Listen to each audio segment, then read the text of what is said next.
Rick, I'm not going to tell you. I will give you this. We are in Maine. We are, and we that's spread our wings a little bit, crossed the New Hampshire border, Yes. came over to Maine. Then the reason we're not telling you is because this is on private property. Yes. And we do have permission to be here. And we are very thankful to the people who own the house, who I think are descendants of the man we are visiting. And we are visiting. Who are we visiting? You can tell me that. I can tell you that. Yes, we're visiting Peleg Wadsworth. Yeah. And he is the grandfather, right? Grandfather or great-grandfather? Grandfather of Henry Wadsworth Longfellow. Right. But that's not his only claim to fame. Absolutely. And that is a claim to fame. Yes, but he makes his own mark on history. But he does make his own mark on history. He is considered an American patriot. He was an officer in the Revolutionary War. He was a congressman from Massachusetts back when it was when Maine was part of Massachusetts. And he, as we said, was the grandfather of Henry Wadsworth Longfellow. His company that he belonged to did go to the Battle of Lexington and Concord in 1775. He later served under General Artemus Ward and was an engineer. Apparently he was an engineer, among other things. And under General John Thomas, he helped lay the defenses for Roxbury, Massachusetts. He was present at the Battle of Long Island in 1776, and ultimately was promoted to brigadier general. He was born in Duxbury, Massachusetts, graduated from Harvard, and as we said, he played a significant role in the Revolution. Okay, the first story that is sort of interesting. I think, Bill, you're going to tell us about. Yeah, we're going to give you a little backstory that actually is why we're talking about Peleg today. I don't think that a lot of, I guess if you're a real Maine historian, you would certainly know, but I don't think a lot of people have ever heard or know much about the Penobscot expedition of 1779. What had actually happened was that the British had brought a fleet in, and they built a fort, which is now near present-day Castine, St. George, Fort George. And of course, this alarmed the good residents of the rest of Maine, southern Maine, and of course, in New Hampshire and anywhere else in the eastern part of the conflict. Oddly enough, or sadly enough, if you will, it was the largest armada fleet ever organized during the Revolutionary War, and it was also the largest and biggest disaster of the Revolutionary War, naval engagement, and it was not surpassed until December 7th, Pearl Harbor. My goodness, yeah. So it was, terrible, terrible event, resulting in, of course, a loss by the American patriots. The British actually were outnumbered. There was about 1,000 colonial militia and Marines, and the British had probably about 600 soldiers and sailors. And right from the get-go, things went sour. Real sour. Yes. There was poor coordination, leadership. Some of the leaders, General Saltonstall, who was the admiral, refused or was reluctant to engage the British ships. They did land just about all. They landed about 600 soldiers and militia on to attack the fort. And it ended up in a rout. Somewhere around 474 of the American side were killed, opposed to the British were only 38. I should say killed and wounded, but so the British had 86. I'm sorry, they had 86 casualties compared to the Americans with 474 casualties. So it was pretty bad. What that resulted in a number of court-martials. Yeah. And one of the interesting characters that played a big deal in this attack was none other than Paul Revere. That's correct, yeah. And Paul Revere commanded the artillery. And our friend, Peleg, Yeah. was the second in command of the troops on the ground. And as a result of this, Paul Revere was court-martialed, Yeah. found guilty Yeah. His reputation. of disobedience Yeah. and cowardice in front of the enemy. And Yeah. he was dismissed, lost his command, as did the other generals that were involved. Saltonstall, the admiral, lost his command, was relieved. So it was a really disaster. you know, and our friend Peleg played quite a role in this. Yeah. So what about his reputation? Well, actually, he did okay. He did. Yes. He organized a retreat that day. Yeah. And was able to, the remaining small force that was left over, he was able to get them safely out of the fight and away, and it was an organized retreat which saved a lot more lives. Yeah. So he actually ended up being, even though tarnished probably at the time, he came away eventually as a hero of the battle. I think he did. I mean, because apparently it was quite an arduous escape route, and he was recognized for that.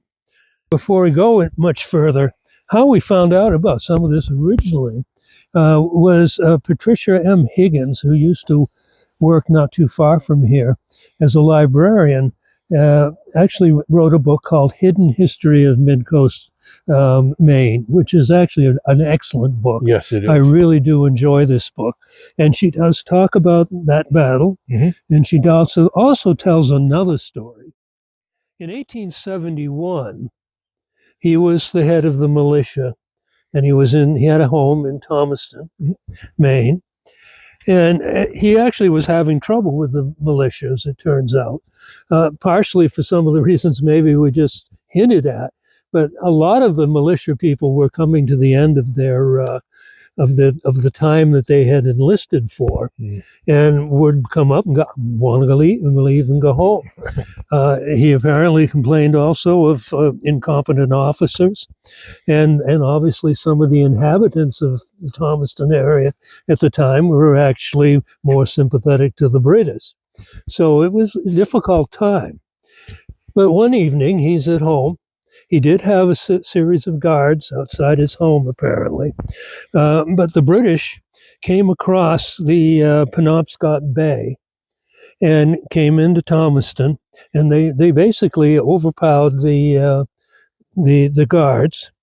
They came in. They came in through two rooms. I'm not sure. It's interesting because this is what I read, but they did not go through the kids' rooms. So apparently they had enough, what's the word, maybe humanity or whatever, to leave the kids alone. Yes, to leave the kids alone. The kids were. Surprisingly, they knew what rooms to go. Apparently. So they did get into the kitchen, and they got into the bedroom where Peleg apparently and his wife were. And this is how, Peleg didn't go easily. This is, what I basically read is he fought with pistols, a blunderbuss, a musket, and a bayonet. You do have a blunderbuss in your room, right next to my bed to this day. Okay. And he managed to kill at least 3 invaders, apparently. He was ultimately hurt very badly in the arm. And apparently he shot one of the soldiers, one of the British. And that British soldier, shortly before he was going to die, knew he was going to die, pointed a gun at Peleg and said, "You took my life, I will take yours." But the British commander pushed that gun away, saved Peleg's life. So perhaps he was meant to do more great things, which apparently he did. So he was taken to Fort George in Castine. At the beginning, he was treated respectfully. He was allowed to have books, apparently, write letters. Even his wife and Major Benjamin Burton, were allowed to visit him.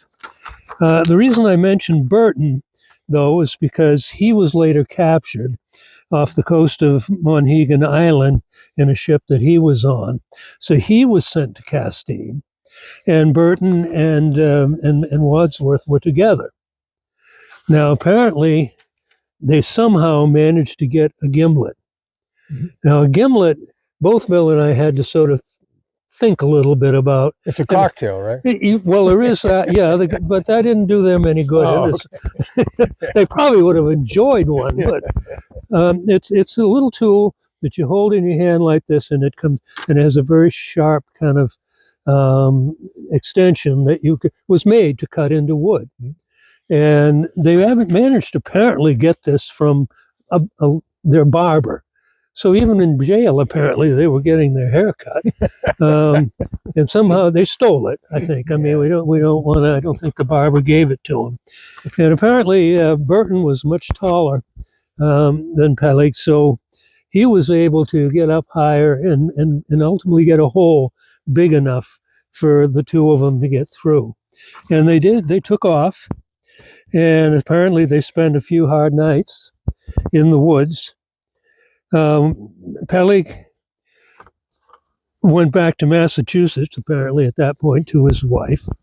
And Burton joined the Navy. He was captured again, sent to Europe, had to came back from France up through Connecticut, apparently, and finally got home eventually. So they both ended up after somewhat of some hardship. So finally, after all of this, Peleg was quoted as saying, "I had no more to do with the militia." Probably he was very glad about that. Who can blame the man? So after the war, he did move to the area we're in right now, which I think we did say was in the greater Hiram, Maine area, and he was granted a fairly substantial piece of land here. And he did play a role in politics. He did ultimately purchase land in Portland. He was a surveyor, and he was involved in trading, became a merchant, helped develop Maine in general. Yes. Served in politics, congressman from Massachusetts back when Maine was part of it. That was 1793 to 1807. He was a Federalist. So he was on the side of that group of revolutionaries that believed in a fairly strong central government. And as we mentioned earlier, he was the grandfather and poet of Henry Wadsworth Longfellow. I will get that right one of these days. He played a role in shaping Maine's history. He did move to Falmouth. And that was when the town was burned by the British, apparently. And he helped rebuild that community. So he was involved with land development. Some of it probably right where we're standing right now. It's a very beautiful spot. Yes, nice, beautiful farmhouse. And he made it a center of farming and lumbering operations, and helped build an economy. His other legacy really is his grandson. And Peleg Wadsworth did build the first brick building in Portland, Maine, which went on to be the household that Wadsworth was brought up in. Yes. And it's said, and it's probably true, I mean, Longfellow was also definitely a believer in patriotism, respected the courage, the bravery of the people that participated in the American Revolution. Obviously, he wrote about Paul Revere, made Paul Revere the name he is today, I would say.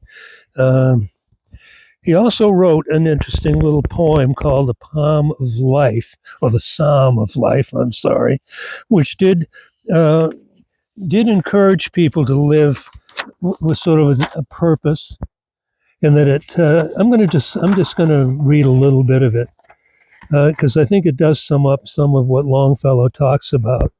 But lives of great men all remind us we can make our lives sublime, and departing leave behind us footprints in the sands of time. That you should be committed to your life and to leave something behind. Paul Revere's Ride, of course, is famous Song of Hiawatha. Absolutely. Yeah. Evangeline, The Tale of Acadia, The Wreck of the Hesperus, Psalm of Life I just read a part of, The Village Blacksmiths, A Lost Youth. Obviously, very famous man, and you can visit his home in Portland still today, and it is a museum. So anyway, thanks to Patricia, or Pat, as I know her, we did run across Peleg. We discussed him. We came here a few years ago, took a picture of him, or not him, but of his gravestone. And we thought it might be interesting to come back here and tell his story. If you're a Mainer, by the way, you're darn lucky you're still not part of England. Yeah. Because as most everybody knows, the Revolutionary War came to an end in Yorktown in 1781. The Treaty of Paris wasn't signed until 1783. That's correct, yeah. It was another 2 years before they gave up Fort George and left Castine, and they still refer to it as New Ireland. So if you're a Mainer, you darn well might have been a British something today. So anyway, Peleg, rest in peace. Thanks for your service, sir. Yes. Gentleman and a true patriot. Yep. And what a lovely spot. Beautiful. Except for the black flies. Well, yeah, they are out here today. It is May in New England. Yeah, that's part of the game. And actually 2 days ago, I was hot. Yeah. Not so much today.